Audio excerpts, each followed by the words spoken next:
ఈరోజు ఆధ్యాత్మిక జ్ఞానం ప్రకారం మానవ జీవితపు అంతిమ లక్ష్యం ఏంటో విశ్లేషిద్దాం. సరే, మరి మొదలు పెడదాం. జీవితంలో మనం వెతకాల్సిన అతి ముఖ్యమైన సమాధానం మన అసలు లక్ష్యం ఏంటి అనేదే.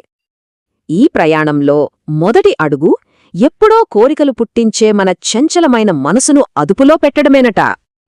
ఇక్కడ మనం మనసుకి, బుద్ధికి మధ్య ఉన్న తేడాని గమనించాలి. ఒకటి కోరుకుంటే ఇంకొకటి ఆలోచిస్తుంది. చూసారుగా, వాటి మధ్య సంబంధం ఎలా ఉంటుందో. మనసు దారి తప్పకుండా బుద్ధి సరైన మార్గాన్ని చూపిస్తుందన్నమాట. దీనివల్ల వచ్చే పర్యవసానాలు చాలా పెద్దవి. ఈ ఆత్మనిగ్రహం లేకపోతే జనన మరణ చక్రంలో చిక్కుకుపోతాం. సరే, ఇక ఈ ప్రయాణానికి ఉన్న రెండు ముఖ్యమైన మార్గాలని చూద్దాం. అవే భక్తి ఇంకా జ్ఞానం. కాని భగవద్గీతలో చెప్పినట్టుగా జ్ఞానమార్గమే అన్నిటికన్నా శ్రేష్టమైనది అని ఇక్కడ స్పష్టమవుతోంది. ఈ జ్ఞానం ద్వారానే ఆత్మ కర్మబంధాలను దాటి తన నిజ స్వరూపాన్ని తెలుసుకోగలదు. ఇప్పుడు ఆసక్తికరమైన విషయం ఏంటంటే, ఈ ఆత్మజ్ఞానం మనకి రెండు రకాల ఆత్మలు ఉన్నాయని చెబుతుంది. మొదటిది హద్దు ఆత్మ.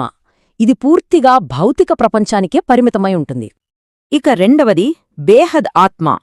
ఇది పరమప్రకాశం అనే ఒక ఉన్నతమైన మూలం నుంచి వచ్చింది.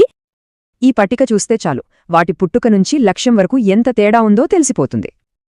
ఈ బేహద్ ఆత్మకి అపారమైన శక్తి ఉంటుంది, కాని ఆ శక్తి ఎన్నో పొరల కింద కప్పబడి ఉంటుంది. ఆ ఆత్మలో నిద్రాణంగా ఉన్న శక్తిని కోట్లాది సూర్యుల కాంతితో పోల్చారు. ఇక ఈ ఆత్మ మేల్కొన్నప్పుడు దాని దృష్టి మొత్తం స్వార్థం నుంచి విశ్వకల్యాణం వైపు మళ్ళుతుంది. అంటే అసలు లక్ష్యం మనమంతా బేహద్ ఆత్మలమని గుర్తించి దానికి తగినట్టుగా జీవించటమే. అంటే మన సమయాన్ని, ఆలోచనలని, చివరికి శ్వాసని కూడా విశ్వపరివర్తనకే అంకితం చెయ్యాలి. మరి మన సమయాన్ని, ఆలోచనలను దేనికోసం వాడుతున్నాం? ఇది మనల్ని మనం వేసుకోవాల్సిన ప్రశ్న.